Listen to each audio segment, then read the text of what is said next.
It's Sunday, March 17th, 2:54 p.m. Taking a nice leisurely stroll. My son suggested that I go out and take a walk and clear my mind. And I want to send a shout out to TJ. This here is for you. You asked me years ago about how we met. I never did that, and I feel shame and guilt for it. I didn't do it, and I have all kinds of excuses, and none of them are valid. I have a hard time reading and writing. I got my GED in prison. Writing is one of my weak suits, to say the least. I'm a horrible speller. I don't know my grammar really at all, and so when a successful businessman asked me to write him something, I got uncomfortable and I didn't do it, and I apologize. Not a legitimate excuse. There is no legitimate excuses for not doing what is asked of you. I appreciate you, TJ. You are in real life the person that you portray yourself to be on a podcast. It's not a betrayal. It's real life, IRL. And that is amazing to me, to find somebody like you in this world. But I digress. I'll just get on to it.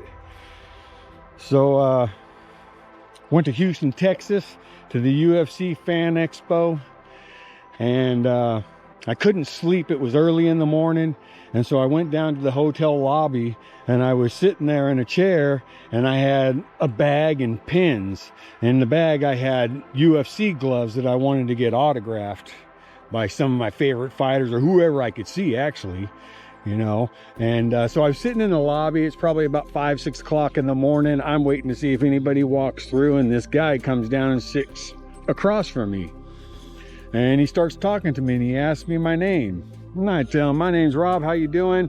We get to chit-chatting, and he asked me what I had in the bag. And so I told him, I said, I got a bunch of gloves and pins, and you know, I want to get some autographs. And he asked me, if you can get an autograph from anybody, who would it be? I said, well, fuck, Dana White, Chuck Liddell, Anderson Silva. And he said, I just had dinner with him last night. My first thought, in all honesty, was, shut the fuck up, you lying motherfucker. Why would you, whatever. He proceeded to pull his phone out of his pocket and proceeded to show me pictures of him with Chuck Liddell and Dana White. I was absolutely floored. I'm like, wow, this guy really does know him. How cool is that? Fucking right on. And so he tells me that he can get me Chuck Liddell and Dana White's autograph, or I take that back. He told me he can get me Chuck Liddell's autograph, and told me to go over to where Chuck Liddell was doing the autograph signings at noon. So I go over there and I wait, and the line is horrendous. Hundreds of people waiting in line to get their autograph from Chuck Liddell. Well, the signing time ends, and they whisk Chuck Liddell off back to the backstage. And I was looking around for TJ, and well, nah, that's kind of what I figured. But anyways, I went over by the VIP area, and there he was. There was TJ. And he says, did you bring that glove? Did you bring a pin? I'm like, yeah. And so I give him to him, and he takes off and he goes back behind stage. And I'm thinking, wow, this is fucking kind of cool, you know? This is unbelievable. I can't believe I flew all the way to Texas, and I got this guy that's telling me he can get me autographs on my gloves of some of my favorite fighters and stuff. So we went back there to go get Chuck Liddell's autograph for me on my glove, and came back and said, oh man, I'm sorry, Chuck left. He didn't come back there. I couldn't get you his autograph, but I got you Anderson Silva and Dana White. And I was like, bullshit. He handed me the glove. I looked at him. At that time, I didn't know anything about autographs. I didn't know their autograph. I didn't know anything. Well, there was another guy in the hotel that owns MMA Signatures, and I got to know him over the years with MMA. And so he was out there at the hotel lobby trying to graph and get autographs. So anyways, he comes out And he gives me this glove. I take it inside to the guy from MMA Signatures, and I hand it to him and say, dude, can you tell me whose autographs these are? And he looks at it and he goes, well, that's Dana White. And he goes, that's Anderson Silva's. Where'd you get this? I said, it doesn't matter. And he said, you want to sell it? I said, fuck no, I don't want to sell it. And I thought to myself, this dude that I met, TJ, was real. He was telling the truth. He literally went and got me Dana White and Anderson Silva's autograph on a glove. Man, I was in high heaven. I was happier than you can say, whatever. But anyways, so I go back into the convention doing my thing. One of the exhibits has a cardboard cutout of Rashad Evans, and they're doing pose-offs with the cardboard cutout.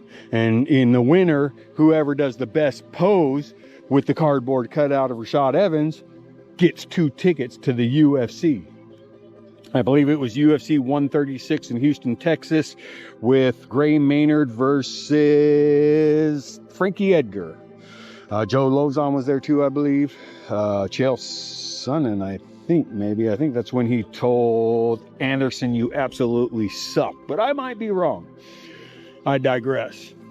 So anyways, I'm up at my hotel room and I'm fanboying out over this glove that I just got, just ecstatic, and the phone rings and I'm like, well, that's fucking kind of weird. I wonder who would be calling me at the hotel. So I pick up the phone, and it's literally the people that had that contest, and they informed me that I won 2 floor seats in the 10th row.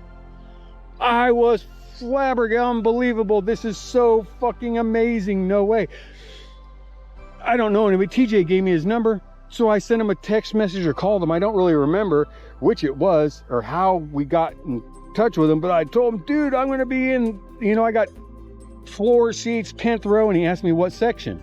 I tell him what section. He goes, guess what? I'm in row 1. Bring that glove and I'll still get you that Chuck Liddell autograph. What the fuck? No fucking way. No fucking way. Really? Damn, okay. So I fucking go down there and I find our seats, and I got my glove and I got my pen, and I'm looking for TJ and I'm looking for him, and oh, who do I spot? Vitor Belfort. No fucking way. In real life, there's Vitor Belfort, and guess who the fuck's sitting next to him? TJ. What the fuck? So I go up there, I'm like, hey TJ, what's up? It's me, I got the glove. He says, here, hand it to me. It might take me a little while or whatever, but I will get that for you. I'm like, right on. I got a picture of Vitor, stoked. Yeah. So I go back to my seat and I'm watching intently. I'm watching the fights and I'm watching TJ. And TJ calls some guy over and talks to him and then hands him the glove and the pin. Well, Chuck Liddell was doing commentary and was sitting cage side. And I literally watched this dude walk over, hand the glove to Chuck Liddell, watch Chuck Liddell turn around and look at TJ, sign it, and then hand it back. Comes back, TJ tells me to come back and get it. I came back and I got that glove. I still have those gloves to this day. Those incidences, those times, that moment in my life were probably, without a doubt, other than my son being born, the greatest moments of my life. I had a passion, and TJ helped me step into that. What really kicked it off between me and TJ, I believe, is that I was doing a dad's group at the time, and I was working with recovering addicts, ex-convicts, and I was helping them reconnect with their kids. I ran a dad's group for almost 10 years, helping those that are like me.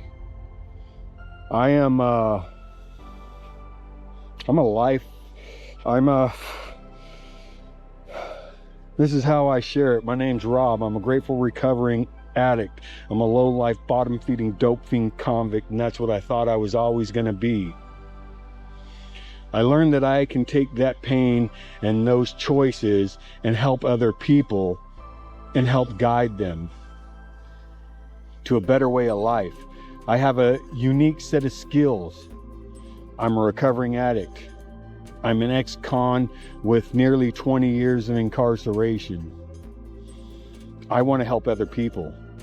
I quit doing that work of helping other people because I was offered a job in the construction trade where I made triple the money that I was making helping people. That's sad. That hurts my heart. We pay more money to build concrete buildings than we do to help pull other people up. I want to be one of those people that help pull other people up. TJ, I owe you a gratitude that I don't think that I will ever be able to repay. But I give you my word right now that I will do anything that you ask of me. No questions asked. I'm not going to come up with excuses or whatever. I honestly need someone like you in my life right now to help guide me back to the person that I was. The person that I can be. I have had so many health issues. I've had 3 heart attacks, 5 heart cath procedures, and I have 5 stents in my chest. I suffer from depression, and for the last few years, I have withdrawn and wallowed in pity and self-loathing and depression, and I'm fucking tired of it. What you said the other day on that 40 podcast, TJ, touched my soul, brought my heart back to life. I feel alive again, and that I have a purpose.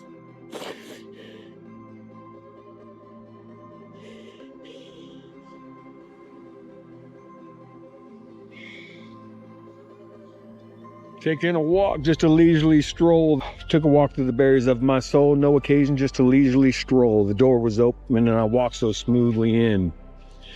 And that's where I met TJ and realized it can all begin again. Fuck.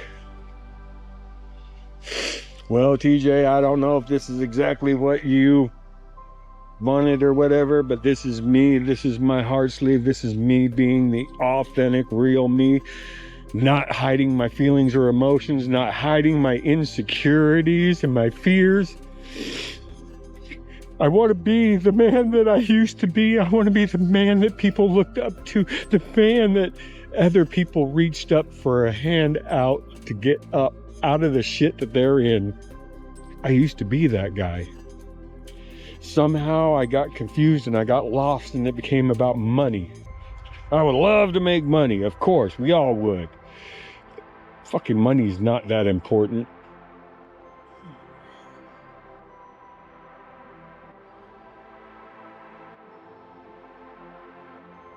I'm 55 years old, and I am at the end of my old life and at the doorstep of my new life. And what I've been able to realize and gather is that I need to find that desire in myself again. I need to find that love for myself again. I need to find out who I am again and find that man and love him and bring him up, because right now he needs to hand up.